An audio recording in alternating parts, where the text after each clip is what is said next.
ఆ జగన్కి వచ్చేటప్పటికి ప్రో యాక్టివ్ ఎజెండా చెప్పాడు నవరత్న. ఉమ్, ఉమ్, చంద్రబాబుకి వచ్చేటప్పటికి యాంటీ జగన్ కోసం అదొక స్కెచ్ చెప్పాడు అనమాట తను. ఉమ్, ఉమ్, అందులో నుంచి వచ్చిందే ఇది.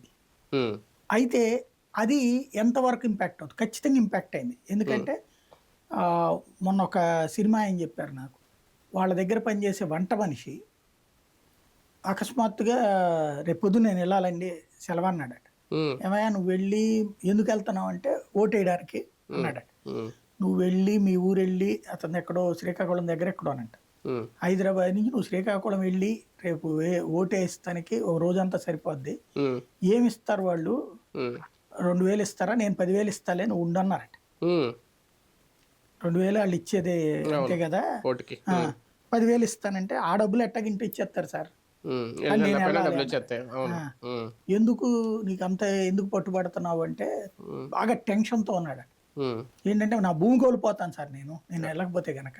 ఉమ్, ఆ, జగన్ వచ్చేసాడంటే గనక నా భూమి పోతుంది సార్ అన్నాడట. అవును. ఉమ్, అంతగా భయపడిపోయారు భూమి ఉన్నటువంటి వాళ్ళు. అవును.